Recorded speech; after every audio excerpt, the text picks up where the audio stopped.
Hello. Today's episode is with bass player and friend of mine, Nathan Atwater, and the two of us have recently been working on a project that is a bass and banjo duo. We play some jazz tunes, some originals, some rock tunes, some pop tunes, and we give it kind of all an Americana flavor, but we still need a name for our duo. So this episode is a little bit about crowdsourcing that to see if any of you have any ideas for what we might be called. We play a little bit towards the end of the episode, so if you want to hear what our sound is something like, check that out. Otherwise, check out my Instagram. I have been posting some clips of our rehearsal sessions, and we are hoping to be playing some gigs pretty soon. But before we get to this episode, please remember to leave a comment, and subscribe to my channels. And if you would like to consider supporting my content generally, please visit my Patreon page. Welcome to Music in Mind with Anthony Calkin. I'm just gonna go away Nate the Great from now on. All right, cool. Well, hello everybody. And if you don't call me that, I'm gonna correct you. All right. It has to be Nate the Great every single time. Okay, every time. Every time. I'm really trying to embrace this priesthood thing, man. And I realized, in order to be sanctified, there's got to be separation, man. You know? Yeah. So you got to keep the normies away from the priest. You know, so I need that title to really elevate my own self-worth. All right. The same thing happened this time as last time, as we're just into all this good stuff. I haven't even introduced you. So, yeah. Hello, everybody. Everyone knows who I am. I'm returning. Yeah, this is... Hi, Anthony. Returning favorite, most asked for, most requested guest of all time. I don't know who everyone is. No one else is here. Man, this is what's your name? Nate the Great. Nate the Great. Okay. Sorry, I thought this was Nathan Atwater, but I guess it's Nate the Great. He's gone. He's gone. For the rest of today, I am Nate the Great. Just today? It's just a today thing? It's more of a whenever I feel the inspiration. And the rest of the time, I'm just normal Nate, who's much more subdued, self-reflective. This Nate's a little more obnoxious and direct. Right. Well, you got. The other one's obnoxious and direct too. It's just like, dang it, man. You know, we're talking about Samson. Right. If I take this hat off, we started the last one with Samson. Yeah. Different guy. Samson's a different guy. That's not you. Well, I'm saying the hat is like my long hair. Oh, I see. I am growing it out. I am growing it out. Is there a Delilah in your life? And my muscles are getting bigger. Did you see? I've been doing push-ups. Look, I don't know if you remember from last time. No, I don't. Did you Wait, do you were talking about your muscles? No, I was wearing a long sleeve. You guys can tell. My arm is like 5 times bigger. It was basically like a toothpick last time you talked to me. What if it was 5 times bigger, but my hair's longer and I wear a hat? Wow. I'm sorry? What if your arm was 5 times bigger, but lengthwise? Like something really weird was happening. That'd be a really long arm.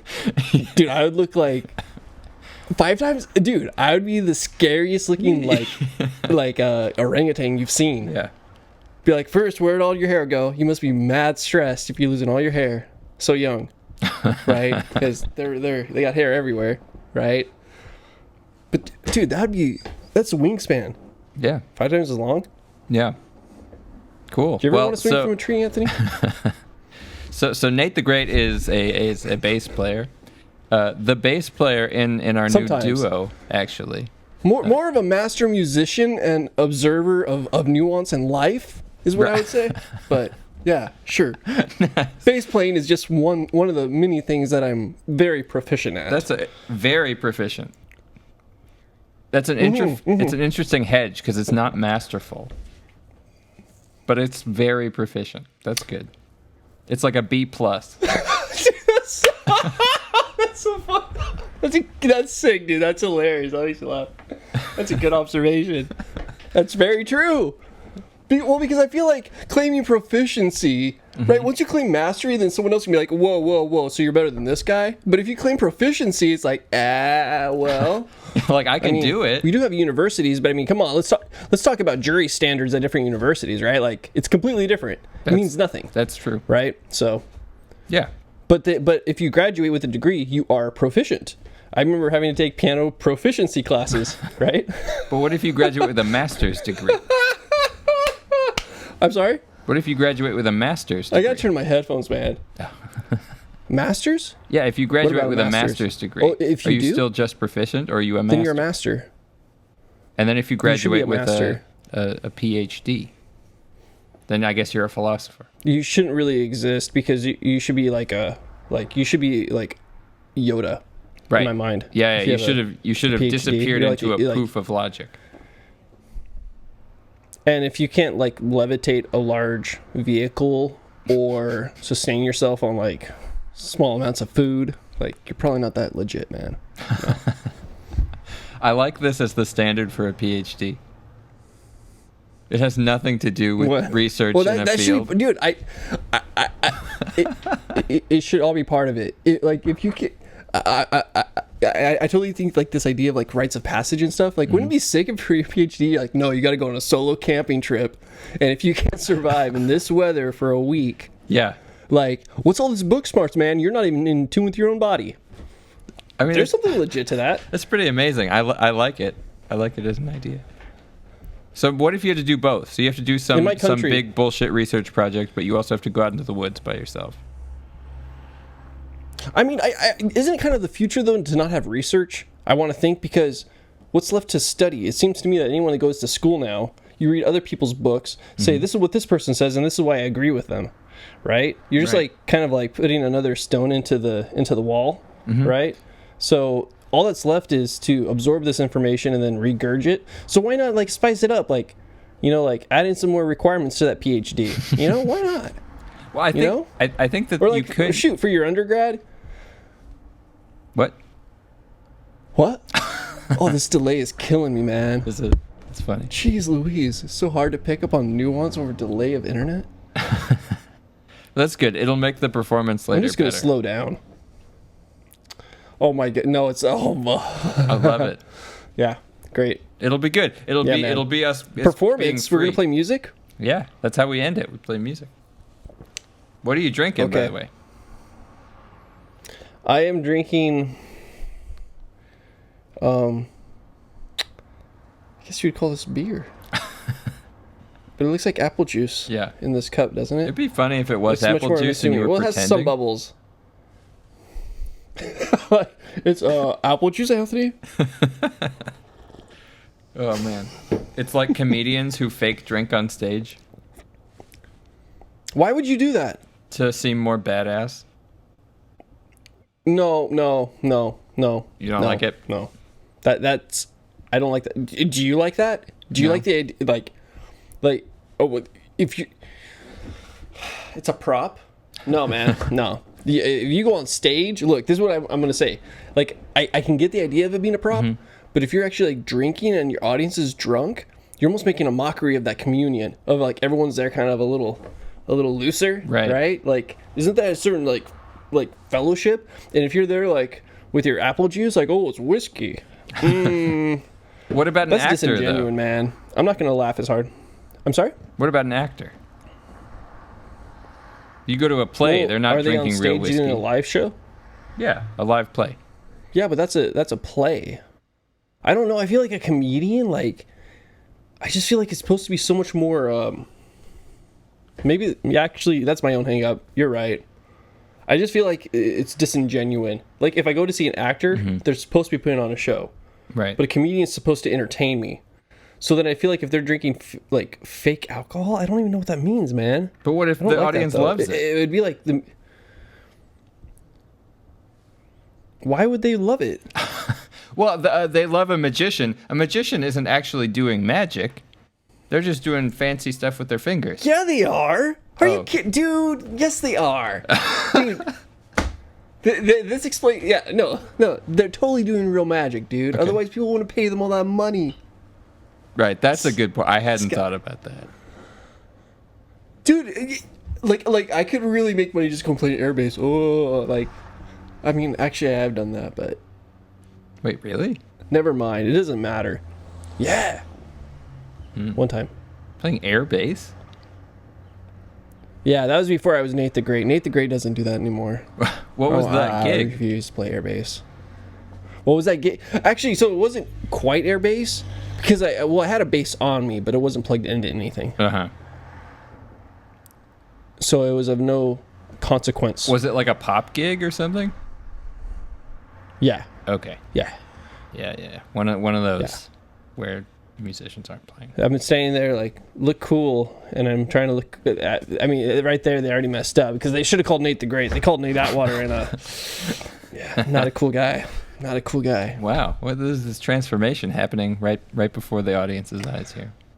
You know, the world's not ready. So we need the audience's help on this one, this episode. Yes. Because we have a duo that we started with two of us, banjo bass, and we're doing some like jazz tunes. We're doing some rock tunes, kind of an Americana sound, sort of I don't know, some kind of modern fusion of something. I don't exactly know how you describe it. Yeah, it's like bluegrassy and gypsy, like anything that we can accomplish between two instruments. That's true. And we're playing lots of energy, acoustic hopefully. instruments, right? Yes. This is important. So we Real can play acoustic outside. instruments, yes. Yeah. We can, yes. But We can play. Well, why couldn't we play inside? well, who says we can't? I just said we can play outside. I just assume that means like there's like an opposite place we can't play. We can play a lot of places. It's significant to me as a guitar player because if I'm playing an acoustic guitar, I basically can't play outside without serious amplification. It's a problem. Oh, I see. Because you can't be loud enough. Right. You just need to play for quieter people, I think, too, though. For Like, quieter people? Maybe they're just being too... You're like, shh, excuse me, guys, I'm playing guitar. I don't. It's not usually the people. It's usually the fact that outside sucks up all the sound. Oh, yeah. That's true. Maybe you just gotta play harder. Right. I don't know. Guitar's not very loud, though, I guess. Definitely not. Neither is upright bass, though. But I think it carries a little better. I think it does. I think you're right. Yeah. So what's the help from... Well, we need a name so we can start getting some gigs. Yeah. But I don't know. It's been fun. So what do you think of it? How would you describe the project if somebody asked you about it? How would I describe it? I would say it's so far. I would think as a listener, it's pretty fun, a little chaotic, a little bumpy. Nice. And definitely like on the side of whimsical, like vanity, right? With a slight tinge of seriousness, right? Because if we can actually like create musical, like there's been sometimes like we get some energy going, and there's actually like a cool flow to that, right? Yeah, but for the most part, I feel like it's like pretty inconsequential, but that also allows it to be performed in a very lighthearted way. Right. Yeah. Yeah. Like where can we play it feels like. Like a restaurant? Anywhere, man. Anywhere? Anywhere. I think anywhere. I think that from what I've heard of what we've been playing, it's pretty like approachable. Yeah. Right? Nothing's like super zany, super out. Yeah. Right? So I think that it's fairly like casual to listen to, but hopefully again as we develop our material, we can add some nuance to it that will make it sophisticated in its own way, right? So it's kind of like it's there, and like if you really want to be like aware of the fresh herbs, in the butter, you can, or you could be like, oh, the butter tastes good, right? But you'd be like, oh, no, but there is more thyme than sage, right? Yeah. More time. That's than what I think sage. it's going to turn into at some point. Yeah. Well, dude, or rosemary, dude. All herbs are cool, man. All of them? Oregano's cool. Chives are cool. All of them. Every herb is cool, dude. Every herb. Yeah. What, you don't like herbs? I do. There's some Which I have ones? troubles with, but yeah. What, dill? Yeah. Cilantro? Dill is I like it, Really? but it's Like, I like dill. They you can go too far with it. But what was your problem? Did they like rough you up after school or something? What do you mean problem? Dill waiting for me behind the soccer field. Yeah. You don't like dill? No, I do. It's just why? It's Oh, too you intense. do like it. So that's what's so great about it. See, that's why I think herbs are annuals, and most of them are, and they only grow for a short time. Mm-hmm. Because the flavors when you have a good piece of food, right? It has a strong flavor, right? But that's what makes it fun because it's only for this short period. Right. Yeah, dude, because I got dill outside and it's super strong, man. Like you just break off a little piece, it's like aromatherapy. It's so great. It's very strong. But then you miss it, as soon as it's like fall, it's like, oh, no more dill. Then it's sad. Well, Nate the Great here has a pretty badass garden. He grows everything, man. What do you have coming in right now? Trying to. Corn. Although the gophers are back. Oh no. So we'll see. I got corn though. I got corn. I have some blueberries that I'm really excited about. Those are ripening up. Those will be good. My grapes are going to be nice this year, I think. Nice. Yeah. That's fun. My apples are looking good. You have apples? Yeah, there's a number of the apples, yeah. Wow. Yeah. Yeah, I got an apple tree, and that one's actually it's starting to produce. I want to say I probably have close to 24 apples on it. Mm-hmm. And there's still a few blossoms opening up, so it's coming along. All those trees, like, it seems like it takes some amount of time for them to really mature and start bearing fruit consistently. So, apricots. That's great. Yeah. I mean, how much food do you produce enough food that it significantly changes your grocery shopping? At times, yes. Wow. Yes. That's impressive. At times. We do not buy salad anymore at all. So, because we have like Swiss chard, we have kale, we have sorrel, right? We haven't bought green onions because we have those growing. Mm-hmm. Like we also had like green beans, we have zucchini, right? So some of the things like some of it is very seasonal, right? And like we don't grow flour, right? Right. Or like wheat to make flour. I'm saying, so there's still a lot of things that we buy, but there are times that we just stop buying certain items altogether from the store. And the herb thing, fresh herbs are kind of expensive. I don't think we have enough space to be.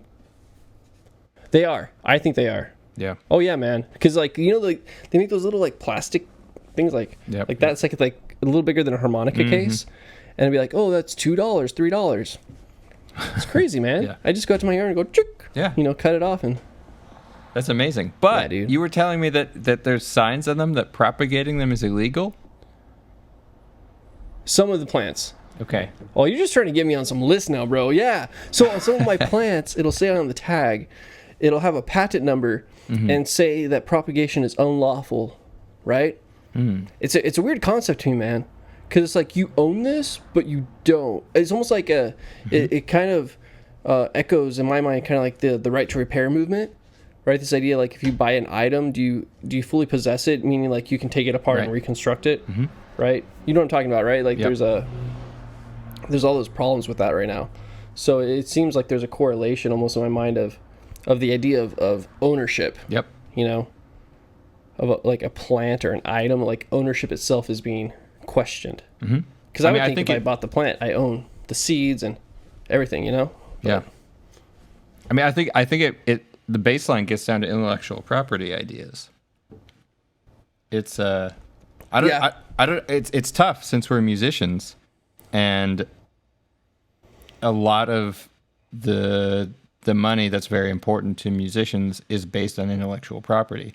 But at the same time, whenever I think about it, I don't think that there's any legitimate basis for intellectual property at all. I think, I don't know if I would agree with you for the same reasons, but yeah, I have a lot of, the more I think about IP and how it's a successful motivator in some cases, and then how it just demolishes competition and the ideas of competition, right? And of free progress. Like, yeah, it's pretty scary, man. Yeah. Because I don't know, like, I want to say too, like, even for musicians, the idea, there's something weird about the idea in some ways of like, oh, I wrote this tune. Okay, great. I made a bunch of money off of it. Okay, great. So you wrote one tune, and that's what you contributed. I don't know. Maybe we should rethink how we evaluate success and what should be rewarded long term in society, as far as like what someone produces over a continuous time. Right. Over like, I was a celebrity for one tune, I got famous, and now I'm retired. Yeah.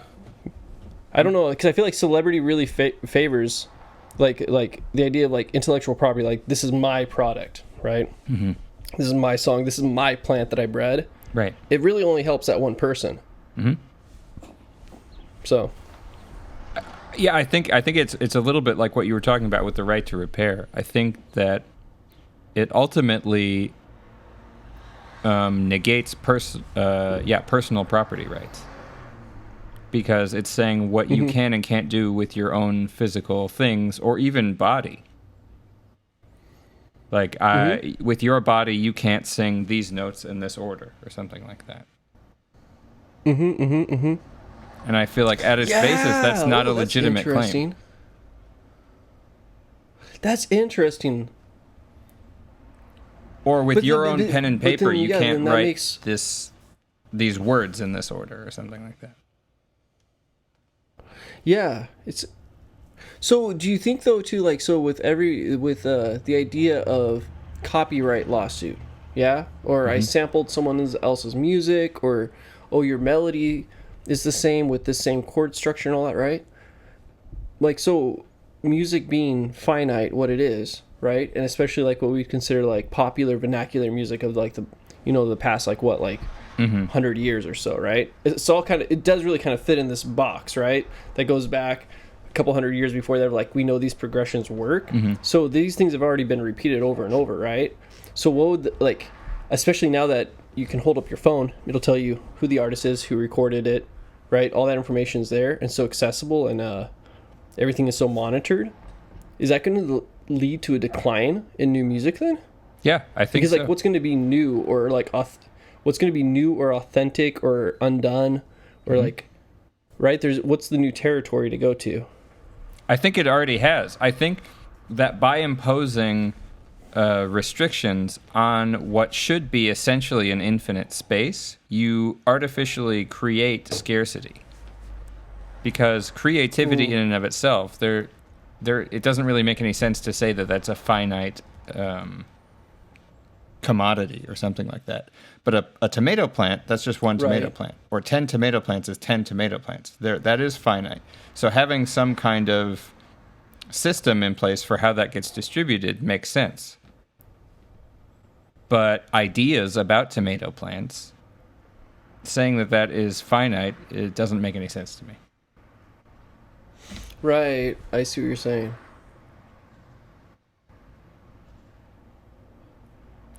But if you restrict it so once an idea is set in stone, you can't even build off that idea without paying or something like that. That is creating artificial finite spaces. That's creating scarcity where there wouldn't be normally. So, but scarcity. See, now we're talking about so many economic ideas here too then, right? This is complicated now. Because so should music be scarce? Should art be scarce then, right? And like, or what I guess it's also then what deems it as valuable, right? Because I want to say that all of our markers right now are basically of popularity, right, or of financial success. Yeah, I don't know, man. It should just all go away, man. We should just get rid of all. No, we shouldn't. No, that's bad. Get rid of all what? I'm still really curious. Get rid of I'm still fascinated by this idea of just like, if we eliminated all the music that we had heard before, where would we go? What would we do?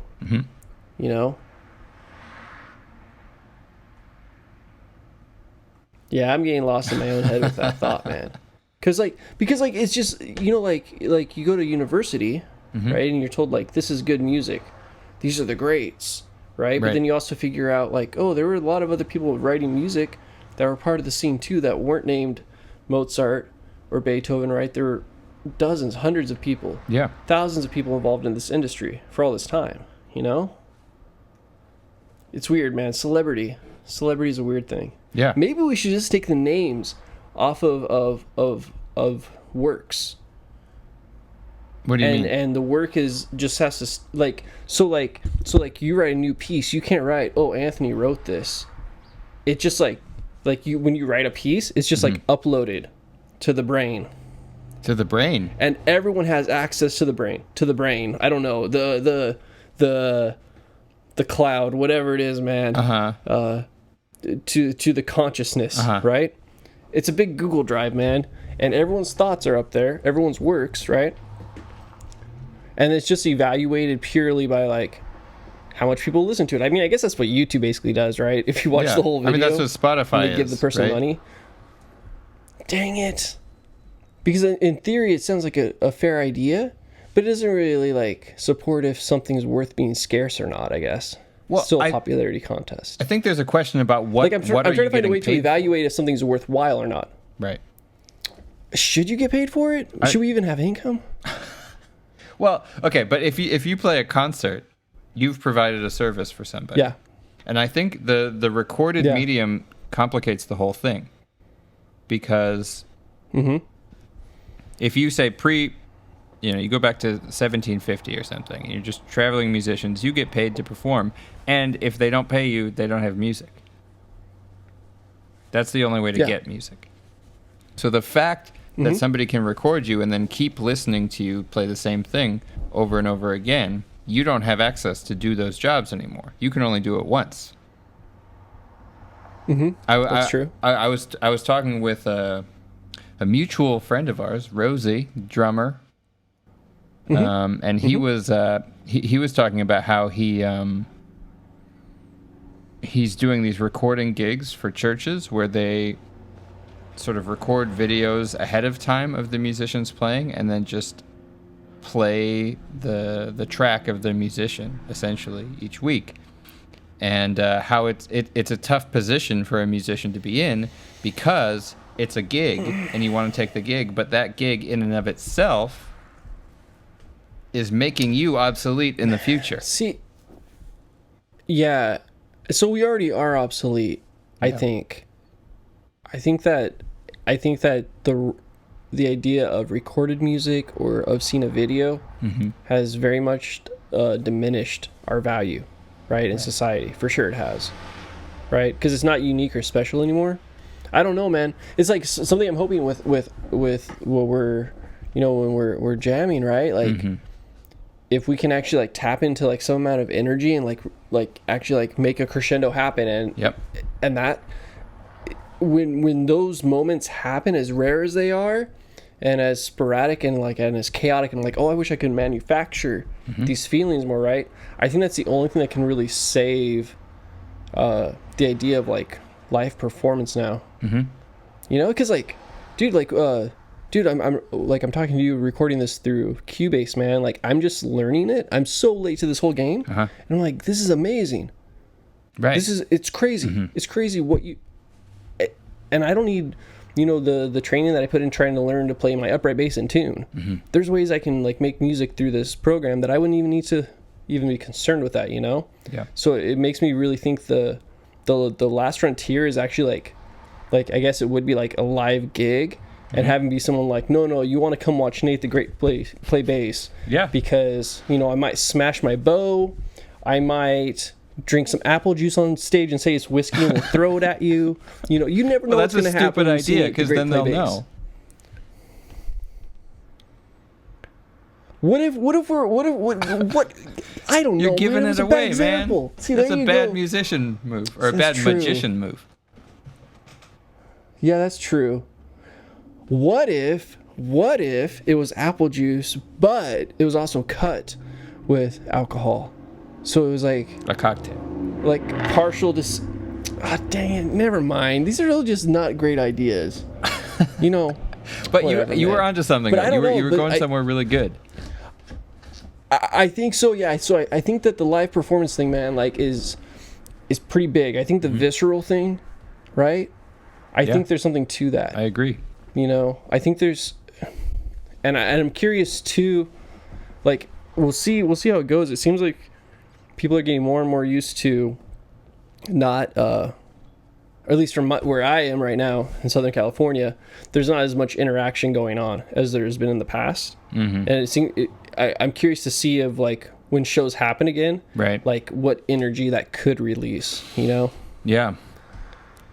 So Feels a little pent you've up, lived but- out here longer than I have, Southern California, LA area. But one thing that has always sort of confused me about music in LA generally is that there isn't the whole like scene made by foot traffic.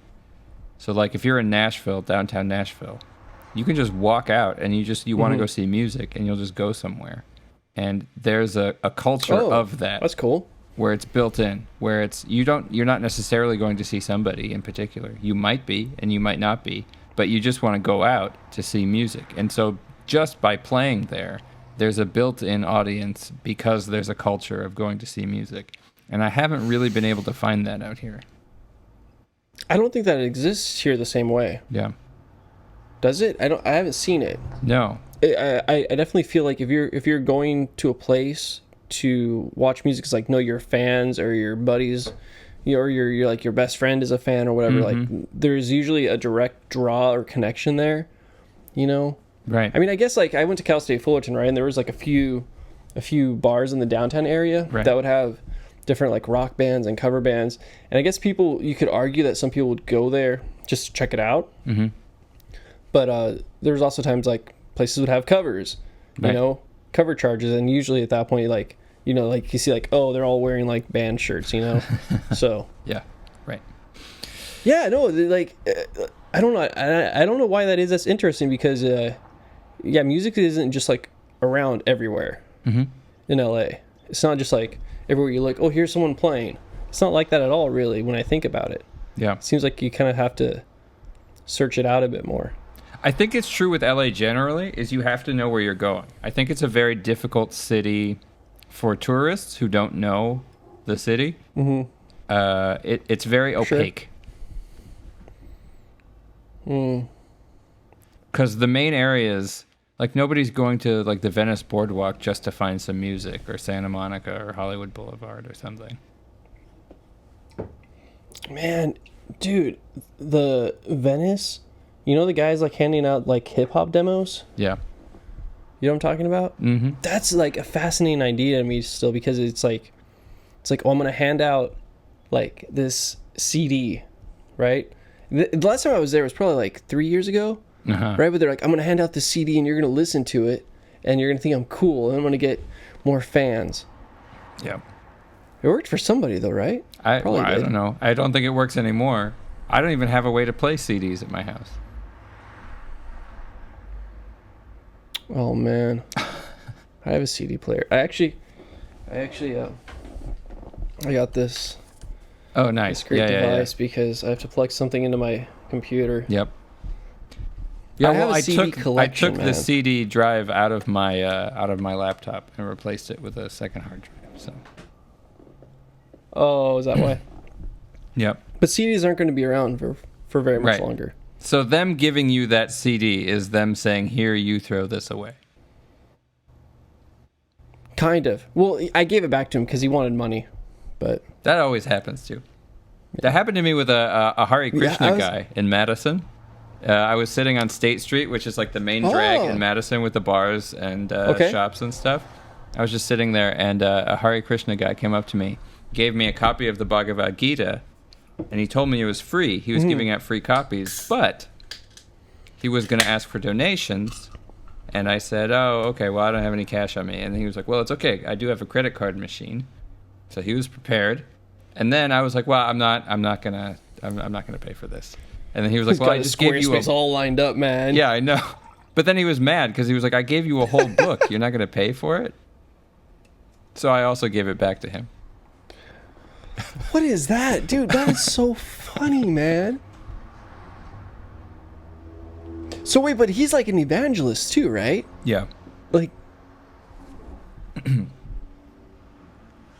I mean, come on, dude. Like, dude, Christian missionaries don't charge for the Bibles, do they? Maybe they do. I don't know. I've never been given a Bible by a do. Christian missionary. That's true.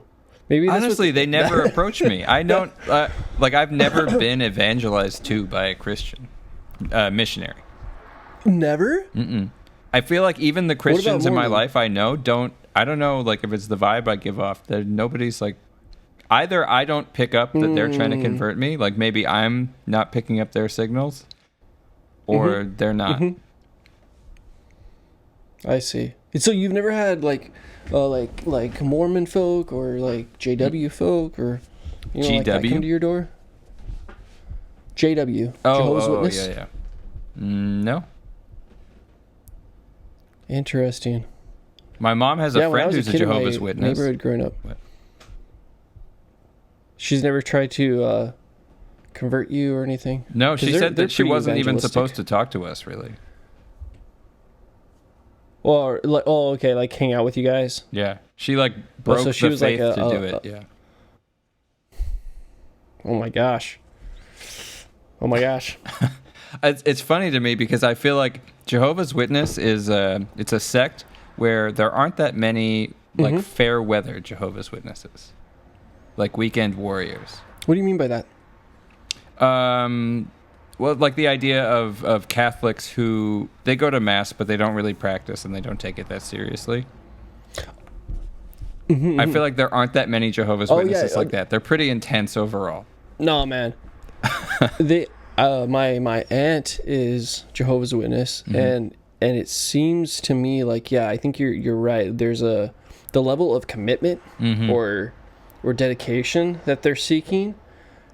It doesn't seem like a much of a halfway point. It's more kind of like, hey, this is it. Like it's an all-in move, Yeah, for sure. Yeah, and I don't know. I think they definitely consider themselves, and I think to a lot of other sects of Christianity, they're like a different, like I don't want to say fringe group because that sounds marginalizing, but they're definitely not the mainstream. They're a separate sect, Right. Isn't their Bible slightly different too? Yeah. That could they have very some well different books. Maybe I don't know. I'm not sure about that. That could be. Or maybe they have a slightly different translation or something. That could all very well be. Yeah. I'm not an expert enough to say. I mean, I could say, but then I would just be spouting words. But that's what I'm doing with the rest of my reality. So why not? That's what a podcast is. It's just bullshitting. Maybe a bit, man. Maybe a bit. Hey, dude. So wait, check out this idea real quick. This is something I was thinking about. The idea of being authentic. What the heck does that mean? That's a good question. Okay? What the heck is being authentic? Okay? So, I was thinking about, like, making food. Yeah? I like to cook, I like to make foods, like, try to learn, like, how to make them better and some techniques, right? And then I was like, okay, so this idea of cuisine, there could be these correlations between nationality or migrations of certain peoples to different areas, right? And all these things inform these processes to give us the present day world, right? But now it's like we're living in a world now where like people that didn't have soy sauce have soy sauce, right? So like I'm watching like a recipe for like a carne asada, like marinade, right? All these people are using soy sauce. Right. I was like, is that authentic, man? Like, and then I was like, what is authentic? Exactly. Because I'm like, yep. It doesn't really matter. It doesn't really matter what's in there. If you like the way it tastes good. But then someone's like, oh, but that's not authentic. So what is to be like authentic or to be genuine, or you get what I'm saying? Like, I think it's an arbitrary distinction. Like, where that word comes from. Yeah. I think it's completely arbitrary because you can always go back to a point. You can always pick a new starting point. So there was a time where there wasn't soy sauce in Mexico, and now there is soy sauce. But you could go back before that, and there was a time when there, I don't know, some other herbs or spices. Like that, like they didn't tomatoes, have potatoes. Exactly. like potatoes. Right. Like Europe didn't have potatoes, right? Right. Or like they didn't have these spices because they hadn't come over, right? Like, oh, pepper, right? Like this is a big new deal, right? So this idea though of being authentic, then like I think it's just like it's curious to me with the ideas, some of the ideas that we're facing with trying to reconcile like historical events with how our cultures have mingled and blended now. This idea of like identity or being authentic or belonging to a group or even like having identity at all. Like in my mind, I'm just like, what does it even mean now?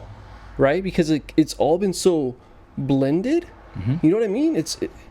Like, and that's beautiful in so many ways, but then I think that's also where it's like so chaotic because we're like, there's this drive to find like this like, this stabilizing factor when the reality is like when you mix all this stuff up, man, you're going to get a lot of wonderful flavors, but it's a lot of flavor, man. You know what I mean? I don't even think it's now though. I think it's, man. I think it's never meant anything. I think authenticity in most cases is an illusion. I think that so how would something be marked as authentic before? Would it be would that is because then all I can really think of is like it was just a popularity thing of like oh, we're gonna go back 1,000 years, like no man, this guy's wool, I don't know what he does to his sheep, man, where they graze, but this guy's wool is the best. Right. Then he gets that reputation as having the best wool in the county, right? And now he makes the king's garments, right? So then that guy dies. His son takes over, right? He's like, oh well, I'm carrying the tradition. Right? But then the new guy's like, no, I want to take over the wool business because I can raise better sheep than you and I have better wool, blah, blah, blah. I have better breeding stock, whatever it is, right? But he's not the authentic, wool maker. Is that how that even started? Like, what makes something, because if it's authentic, there also has to be like a fraud. Right. Maybe. Well, or, the counterpart, right? Yeah, I mean, authentic probably comes from somewhere similar to authorship. So like intellectual property. Oh, dude, full circle. Dude. I mean, it's not exactly the same thing. Man. I just think it's a related idea. We gotta do away with IP, man. We gotta do away with. It's gotta go bye-bye. Bye-bye IP. Yeah. That makes people mad, though. You gotta toss it out the window. Yeah. You know what, though? I think that has to do with, like, insecurity, though. Because I think, like, it's a very, like, dude, the reality is, like, if someone said, like, hey, Nate, write these, I'm sorry, Nate the Great, write down these 3 notes. Who are you? Right? Who are you apologizing to? And, to the listeners, because I don't want them confused, man. Yeah. It's a lot to keep up with here, man. So, but, if they're like, hey, write these 3 notes, and you're going to become a multimillionaire because... corporation X, Y, and Z are all going to use your 3 notes for a jingle, right? I'd be like, that's sweet. But then, like, that's like my selfish individual side. But my side that's a little more communal or wants to be aware that other people have needs also says, like, that's completely absurd. You know what I'm saying? What's absurd? Like, so, like, the idea of, like the idea that someone can become rich off of, like, such... like a small amount of work and say that like that's my property, Well, property doesn't make any sense to me in this case. It does make sense to me that you can have a contract that somebody can pay you for 3 notes if they want to. If somebody... Yeah, but then they own those 3 notes? That's weird. Well, no, they don't own any 3 notes. Nobody owns notes. But... they need somebody to think of 3 notes that they can put at the beginning of every ad. So NBC can't think of NBC, right? They can't think of it. They need to hire Nate the Great. We need 3 notes. And you're like, perfect. I got them for you right here. And that'll be $10,000. And they're like, oh, cool. We have $10,000 right here. Oh, per note. Sorry. Yeah, sorry. Yes. Right. So that's $30,000. When I saw how quickly they had it in the briefcase, I upped it. You're like, oh, that was per note, right? I mean, they're NBC, right? Although before your notes, are they NBC? Yeah, that's powerful, isn't it, though? Right, because... It really is, though. What? Yeah. Like the musical slogan or signature. Mm-hmm. Right, like I just did a concert of, like, what was it, probably like 2 weeks ago, 3 weeks ago? Mm-hmm. And it was just all film music. Right? And you realize, like, how powerful, like, a motive is to where you always think of it, right? Mm-hmm. Like, you hear the first part of Vader March, and you know, like, oh, it's Star Wars. Yep. You know what I'm saying? Mm-hmm. So it kind of makes sense that they can, like, signify that, but it's been used before, right? Right. Man. Hey, man, you know, I'm sorry. I don't know how you're going to make a show out of this. What do you mean? I don't know what you're going to do. No, it'll be good. Such randomness, man. That's great. I think the best podcasts are the ones that are more just the rapport of people hanging out. I think the whole, like, serious interview thing isn't fun on a podcast. Sure. Well, I mean, I'm 100% serious all the time, man. So, seriously, Nate the Great. Yeah. So what do we call our ensemble? So a thought that I had that I brought up before we started recording was not to name it something duo, because there's like duo tandem and the something duo and all that. In case we decide to expand it, add some light, tasteful drums in at some point. Sure. It could happen. I don't know, man. Personally, I find drums kind of obnoxious, and I like being obnoxious. Right. But I like obnoxious people. Right. I like obnoxious sounds. No, actually, I love drums, man. I'm just being silly. I love drums. Yeah. But not in bluegrass. What about like a cajon? Otherwise, it's not bluegrass. Like, it's country. Boom, chicka, boom. No, dude. Okay, this is not authentic. This is actually a dude, trigger, fuck that. bro. There's no cajones in that. This is such a trigger for me, man. So I was raised in church, right? I think we talked about that last time a bit, and that's where sorry, my cord. That's where I came up playing. First of all, right, playing like CCM music, and there's this whole movement, man. When I was in high school, that these churches are like, oh, we got to strip it down more, man. We got to strip it down more. These distractions, we got to make it more simple. And so they got rid of the drum sets, and they went to a djembe. Oh, nice. Is it da djembe? Is the D silent? I think it is. It always has that da djembe. Here's another like, authentic thing. We're speaking English, so we're going to say it wrong no matter what we say. Well, I say djembe drum, yeah. But like, whatever it's called, man. I'm just saying I've seen it with the D, and I never heard anyone say it, so I always assumed it was silent. But whatever. But dude, they got into it, and all these churches like, oh, djembe drum, yeah. You know what I'm talking about, right? It's like supposed to be like an African style drum. I know what a djembe is. I don't know this music. Real quick. Okay, so just imagine CCM, but without a drum set, just keeping it, rocking. What's CCM? Contemporary Christian music. Oh, okay. Like, so if people want to have an idea of what that is, that's like if you look up groups like Hillsong, or the groups that I played growing up were like Hillsong, right. Maranatha, Vineyard. These are all like different churches or organizations that would publish this church music. They kind of have like washy rock U2, but like they're now incorporating a lot more electronic. More recently. It was a bit different. Okay. It was a little different in the mid 90s, early 2000s.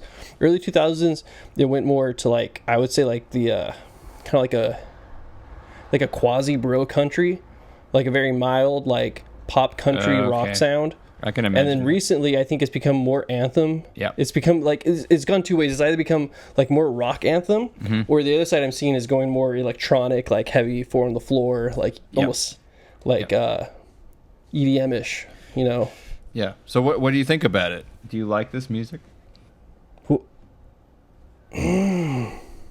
Yes and no. Yes and no. I have nostalgia for it. Right. That makes sense. And I can appreciate like when it's played well. I think it's just as good as anything else out there. Yeah. Really? I think so. I have a problem. I think when it's played well, because I think it. Yeah, you have a problem. What's your problem? I have a problem when art forms are explicitly religious in a modern context. I feel like it tends to devalue what it is. Like Christian comics are the worst comics of all time because they're trying to be a Christian before they're trying to be a comic. And so it feels, here's where I get trapped. It feels inauthentic actually in both directions. Because I would say that being a comic is by nature irreverent. And if you are a devout Christian and a comic, that paradox will show up in your work. Even somebody like Jim Gaffigan, who I think is a tremendous comic, his irreverence and his comicness comes out in his work. And he does jokes that, poke fun at the church and all these things and bring up his own conflicts about it, even though he's a devout Catholic. But I feel like comics who are trying to promote Christianity through their comedy are both bad comics and probably not the most interesting Christians because they're probably not that good at promoting their religion. And that's kind of the sense I get from a lot of this contemporary church music. Okay, wait, you just said a lot there. Wait, I got to unpack this a little bit. So, because I want to draw the correlation to church music. Right. So you're saying, for comedy to be what it is, there's a certain amount of irreverence, you said, right? Of disrespect or critical commentary. Right. And that's inherent. You can't have comedy without making fun of something. Right? Mm-hmm. That's kind of what you're getting at, right? So what I'm not quite seeing is the correlation then to CCM music in the church. I'm not seeing are you saying because the music's not authentically rock or not authentically country and that it's being forced into that genre? Yeah, a little bit. I'm not I just don't draw the correlation yet. Mm-hmm. I think it's a similar problem that Broadway shows have. That if you play Rent, you can get really, really good at playing rock and roll badly. If you do 4 tours of that show, you're not getting to be a better rock musician. You might be getting to be a worse rock musician. Okay.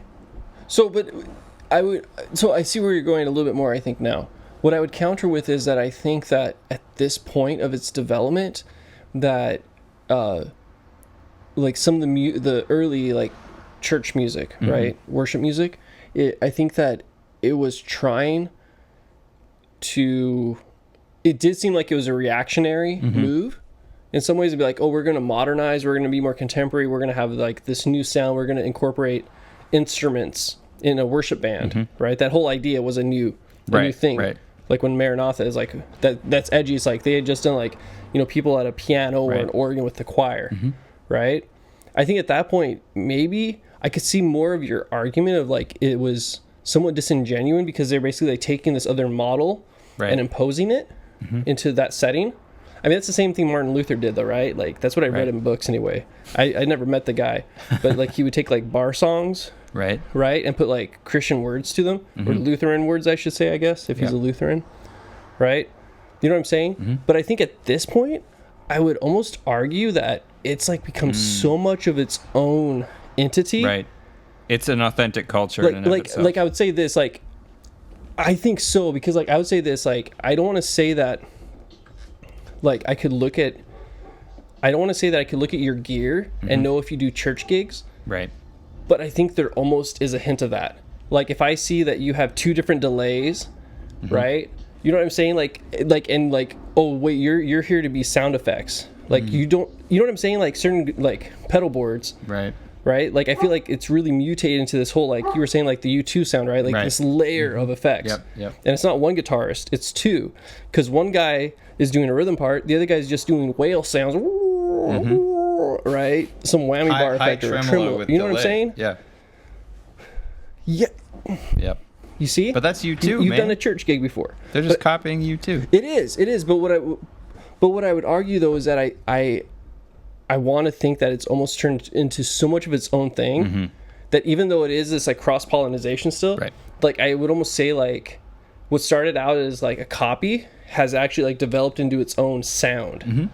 You know, to a degree. Not unanimously, but I think I see what you like mean. Hillsong, like it's like definitely a certain product now, and it very much resembles like any secular concert. Like if you watch their videos, but it still has this idea of like, but this is church, so this is different, right? Even though everything else is like exactly the same as a concert. Yeah, everything else. Yeah, I guess I think I see what you're saying, and I don't think you're totally wrong.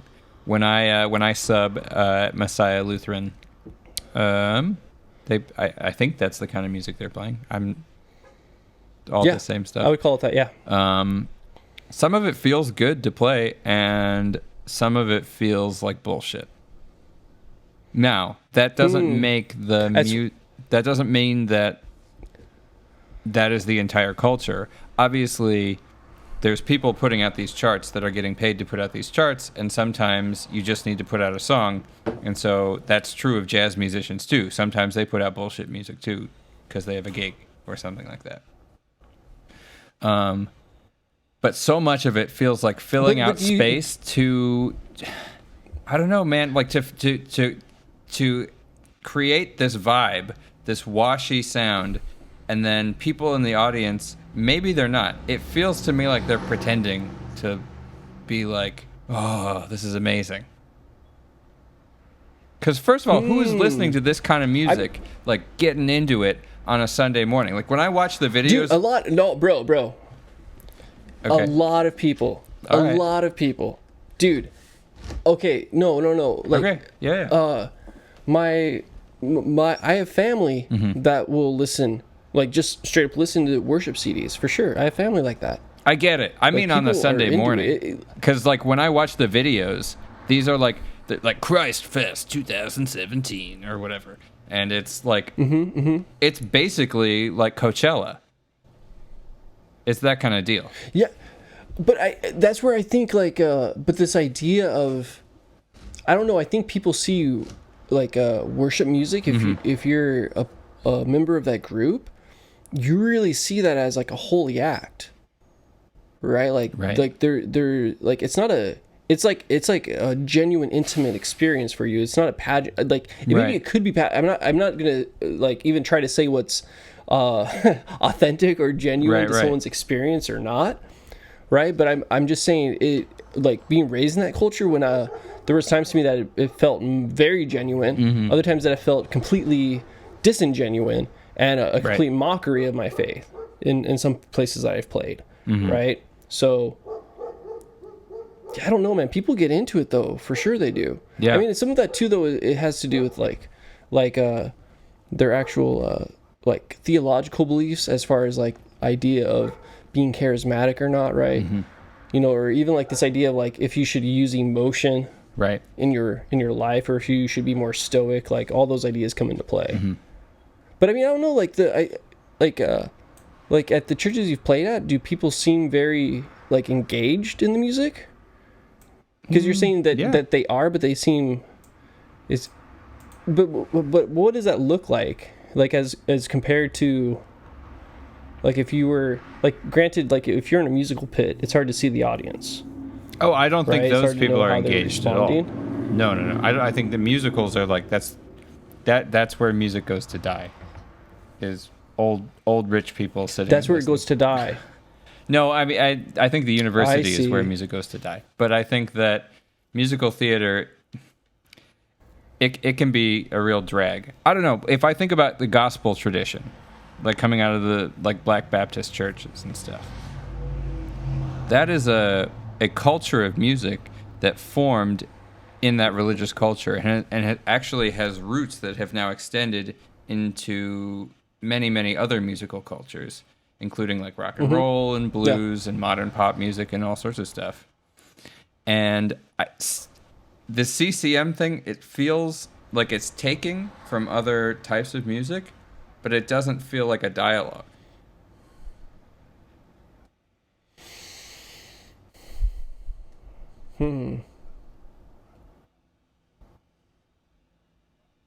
I think it's just a. I feel like CCM is the adaptation in like, man, what do I call it, man? It's almost like should I dare, like, maybe it's kind of like what's that place called, man? Like Pickup Sticks, right? Like comparing that to like Asian food, right? Yeah. Or Panda Express, and be like, oh, this is Chinese food. This goes back to the whole idea of being authentic, man. It's kind of Chinese food. If you're into like chow mein with like some like absurdly orange chicken on top and beef and broccoli, and you want to think like that's what like people in Beijing eat all the time, cool, man. It's fine. It doesn't matter, right? So I think it's the same. I think like I know, like, dude, something I've been seeing like in the houses of worship I play at, right? Like some of the music is getting very, in my mind, aggressive. Yeah, like when I listen to it, it's like, oh, that's a crescendo. And the arranger wrote 3 Fs, right?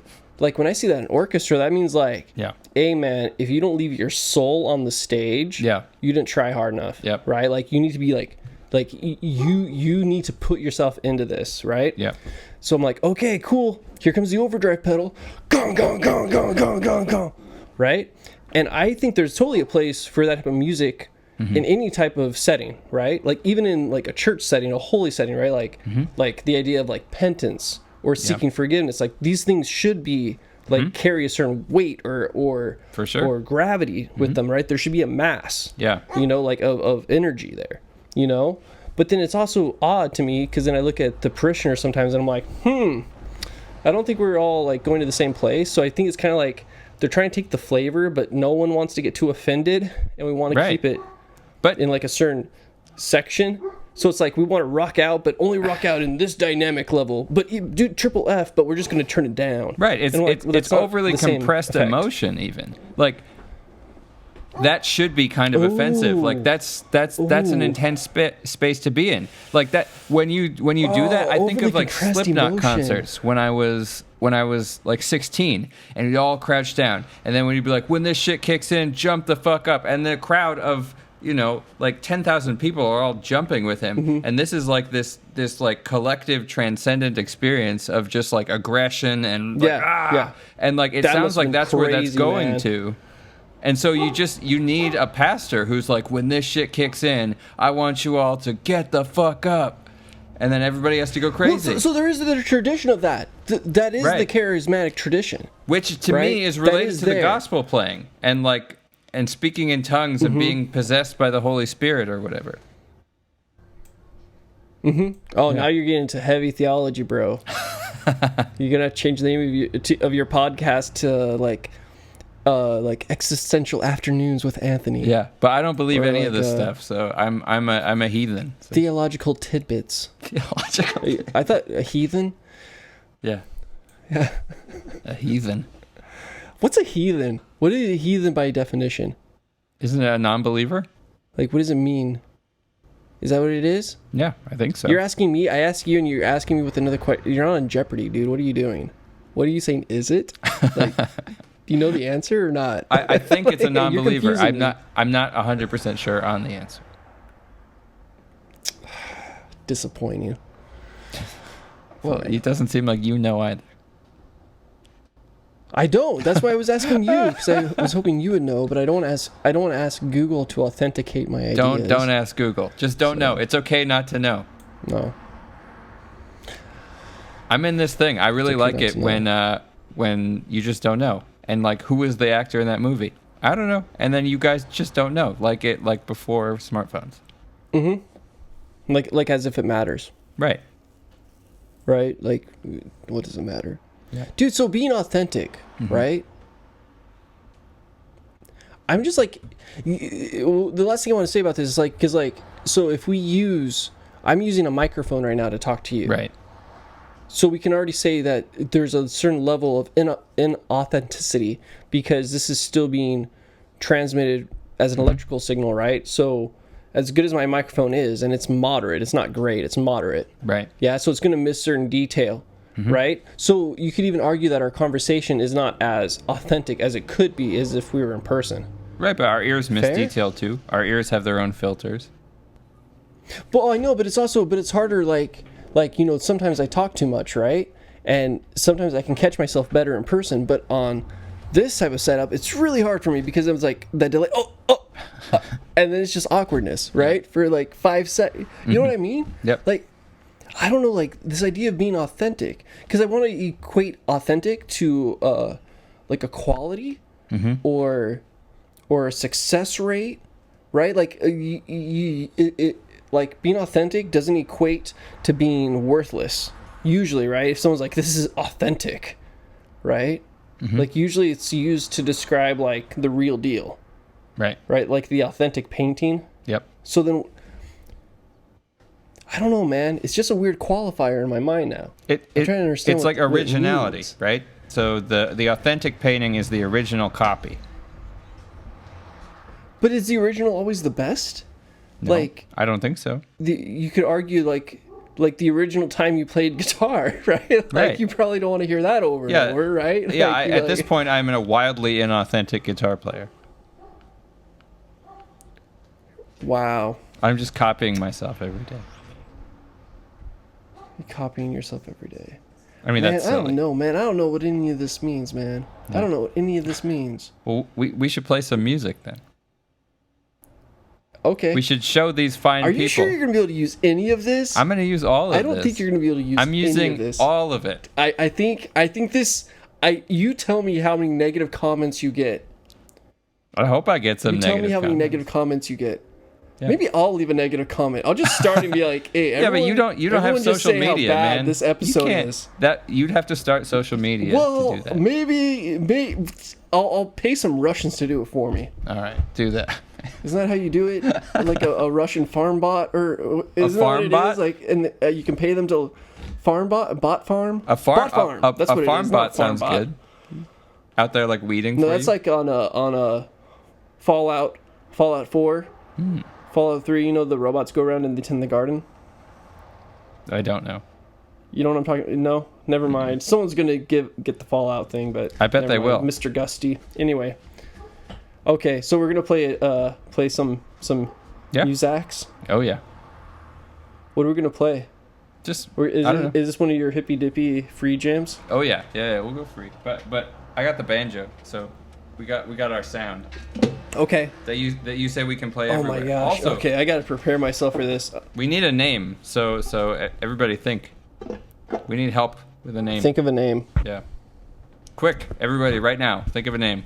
How about just Anthony and Nate the Great? Anthony and Nate the Great. It's funny to put Nate the Great Or second. how about That is hilarious.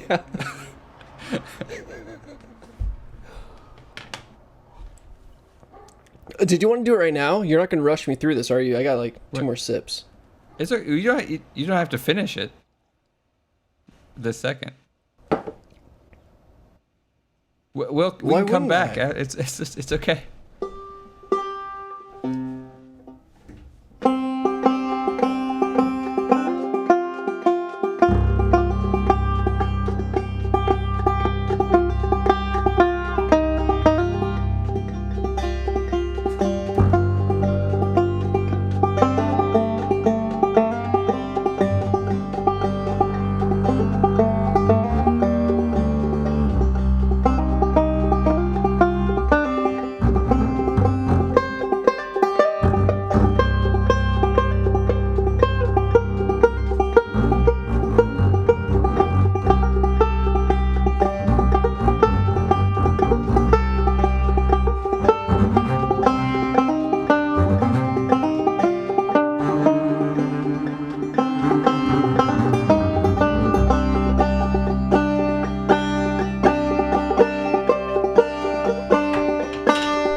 Are we done? Yeah, that was Sorry, good. I just left. I didn't know what to do. I was like, what do I happens now, man?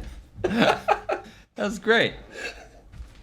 We did it. Dude, but the delay, man. Yeah. It kind of kills me. Yeah. Because like there's just like this little I'm like, oh wait, but It works best if somebody's in time and somebody's kind of like soloing. right. Because that way, like, the rhythms can be freer. But I see. that's cool. What was it? It'll be cool. Liz- It'll be Liz- cool. We'll see how it goes. Okay. Liz Yeah. Liz has started using what's it called, skipjack or something like that. You know what I'm talking about? I know Jack Trip. I thought it was called skipjack. It's That like might be. There could be one called Skipjack. maybe something. Maybe I'm saying the wrong name. But you plug it directly into your Ethernet, and it buffers I both see. sides, Mm-hmm. so that your delay is significantly reduced. Nice. Yeah. Yeah. Cool. Well, that was fun. Yeah. Yeah. There was a good I like ending in person too. better. It's easier to. Huh?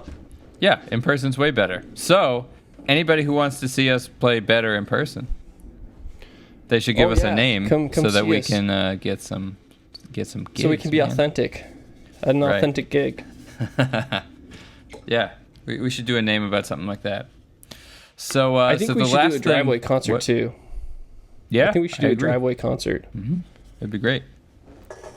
And then Do a little stream it as driveway an, show. and release it as an NFT from different angles. Yeah. Yeah. But if you want the NFT, you gotta pay. No dough, yeah. no show. Okay? Right. Yeah, that'll be our name. No dough, no show. Ooh. Ooh. You guys So want to make some pizza? so you got some projects going on other than our duo. You are Yeah. you're writing a musical, man. Right? Yeah, I am. I'm writing a show. Yeah. I'm writing a show. You are correct. So what's the idea behind it? Oh, you want me to talk about it? Yeah. Sure. Yeah. The name of the show. Well, I haven't like decided the name for sure, but its working title is Hospice, Uh-huh. the musical. Right. Just to clarify, because once that goes and gets all the Tony Awards, there's probably going to be a couple dozen film solicitations, and I'll probably accept like the top 2 or 3, and More then than one. I'll just Wow. flip a coin a few times and decide. Yeah, I mean, it's going to be so outrageously successful Uh-huh. because it's everyone's favorite topic, death. I mean, who doesn't want to talk about the end of life, you know? But oh, sorry, that was my microphone. Such a noob.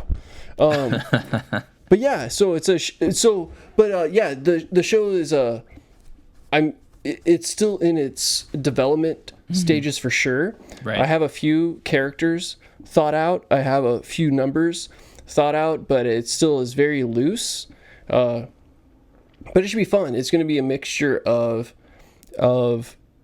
like I guess an existential realization, right, for different characters.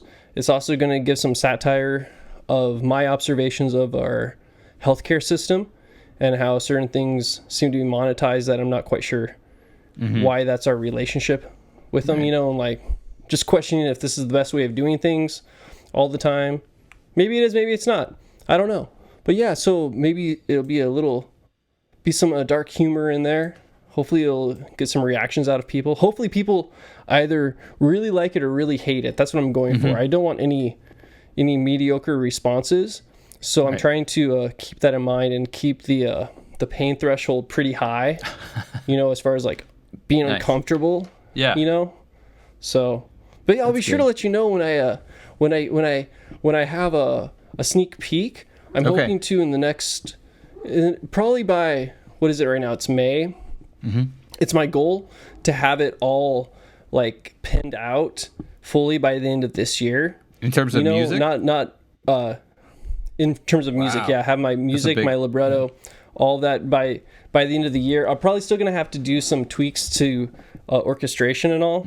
But yeah, the plan is to do it pretty much all by myself. That's awesome, man. As far as like the writing and yeah, it'll be really cool. I have some good snippet ideas. It's gonna be fun, man. The music's gonna be pretty.